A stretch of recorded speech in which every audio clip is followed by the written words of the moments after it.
Hi friends, அஸ்ஸலாமு அலைக்கும். எல்லோரும் நல்லா இருக்கீங்களா? நாங்கள் ரொம்பவே நல்லாயிருக்கோம். இன்றைக்கி நம்ம சேனலில் ஈவினிங் ஸ்கூல் விட்டு வர குட்டீஸ்க்கு கொடுக்கக்கூடிய ஹெல்த்தியான ஸ்நாக்ஸ் ரெசிபி தான் செய்ய போகிறோம். வாங்க இது எப்படி ஈஸியாக செய்கிறது அப்படிங்கிறத சட்டுன்னு பார்த்துடலாம். இது செய்கிறதுக்கு நான் இன்றைக்கி சக்கரவள்ளி கிழங்கு தான் எடுத்திருக்கேன்.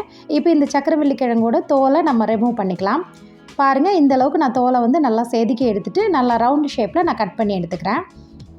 இப்போ கட் பண்ண சக்கரவள்ளி கிழங்கோட பீசஸ்களை நான் இப்போ தண்ணியில் சேர்த்துக்கிறேன். இப்போ இதை அப்படியே தூக்கி நம்ம வேக விட்டுடலாம். இதை இப்படி கூட வேக விடலாம், இல்லைன்னா நீங்கள் ஸ்டீம் பண்ணி, அதாவது ஆவியில் வச்சு கூட நீங்கள் வேக விட்டுக்கலாம்.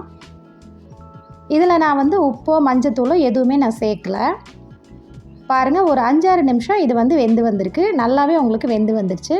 இந்த டயத்தில் நான் இந்த தண்ணியை வடிச்சிட்டு நான் இந்த சக்கரவள்ளி கிழங்கு பீஸை மட்டும் தனியாக எடுத்துக்கிறேன். பாருங்கள், நல்லா சாஃப்டாக வெந்து வந்திருக்கு.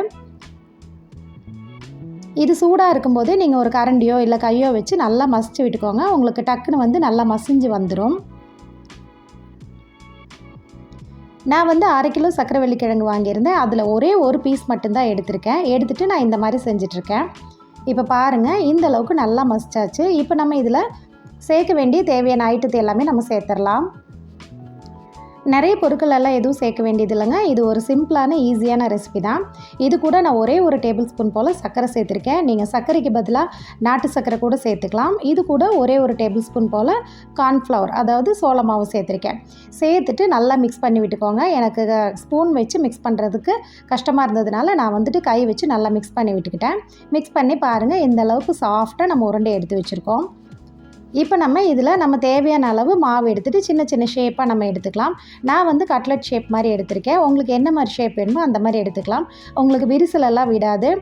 அதே மாதிரி நீங்கள் கையில் ஆயில் எதுவும் அப்ளை பண்ண வேண்டியதில்லை. உங்களுக்கு நல்லா சூப்பராக உங்களுக்கு உருண்டை பிடிக்க வரும். பாருங்கள், இப்போ நான் ஒன்று எடுத்துகிட்டு இதே மாதிரி எல்லாத்துலேயுமே நம்ம எடுத்து வச்சிடலாம்.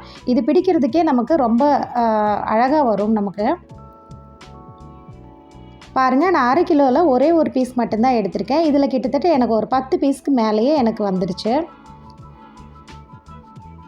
இப்போ எல்லா மாவுமே நம்ம உருண்டைகளாக இந்த மாதிரி தட்டி நம்ம எடுத்து வச்சாச்சு. இப்போ இதை நம்ம ஃப்ரை பண்ணிக்கலாம்.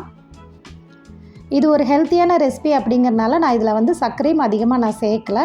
அதே மாதிரி ஆயிலுமே அதிகமாக சேர்க்க போகிறது கிடையாது. ஒரு பேன் வச்சு ஹீட் பண்ணிக்கோங்க. ஹீட் பண்ணிவிட்டு இந்த அளவுக்கு லைட்டாக ஆயில் அப்ளை பண்ணிக்கோங்க. நான் இன்றைக்கி நான்ஸ்டிக் பேன் தான் யூஸ் பண்ணியிருக்கேன். இந்த மாதிரி யூஸ் பண்ணும்போது உங்களுக்கு அவ்வளோக்கா ஆயிலுமே இழுக்காது.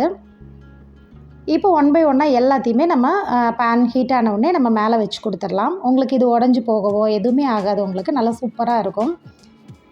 ஒரு 3-4 நிமிஷத்துக்கு ஒன் சைடு இது ஃப்ரை ஆகி கலர் சேஞ்ச் ஆகி வரட்டும். இது உள்ளே வேகணும் அப்படிங்கிறதெல்லாம் எதுவுமே இல்லை. உள்ளே நல்லா சாஃப்டாக இருக்கும். மேலே லைட்டாக கிறிஸ்பினஸோடு இருக்கும். இப்போ ஒன் சைடு நல்லா வெந்து கலர் சேஞ்ச் ஆகி வந்துருச்சு. இப்போ நம்ம இதை இன்னொரு சைடும் நம்ம திருப்பி போட்டுடலாம். திருப்பி போட்டு இன்னொரு சைடும் ஒரு 2-3 நிமிஷத்துக்கு நல்லா ஃப்ரை ஆகி வரட்டும். அவ்வளோதாங்க, சூப்பரான நம்ம sweet potato pancake ready ஆகிடுச்சு. எப்போவுமே நம்ம வீட்டில் சக்கரவள்ளி கிழங்கு வாங்கினா ஒரே மாதிரி பாயில் பண்ணி அந்த மாதிரி கொடுக்காம இந்த மாதிரி டிஃப்ரெண்ட்டாக செஞ்சு கொடுத்தீங்கன்னா குழந்தைங்க ரொம்பவே விரும்பி சாப்பிடுவாங்க. இது ஒன் டைம் செஞ்சு கொடுத்தீங்கன்னா அடிக்கடி திரும்ப திரும்ப செய்ய சொல்லி கேட்டு வாங்கி சாப்பிடுவாங்க. அந்தளவுக்கு இது ரொம்ப ரொம்ப சூப்பராக இருக்கும். இது வரைக்கும் இந்த ரெசிபி ட்ரை பண்ணி பார்க்காதவங்க கண்டிப்பாக ட்ரை பண்ணி பாருங்கள். எப்படி இருக்குது அப்படிங்கிறத கமெண்டில் சொல்லுங்கள். நம்ம சேனலை இப்போ தான் நீங்கள் ஃபஸ்ட் டைமாக பார்க்குறீங்க அப்படின்னா நம்ம சேனல் ஆஹா வேர்ல்டு சப்ஸ்கிரைப் பண்ணிக்கோங்க. நெக்ஸ்ட் ஒரு ஈஸியான டேஸ்டியான ரெசிபியோட எல்லாருமே மீட் பண்ணுறேன். தேங்க்ஸ் ஃபார் வாட்சிங்.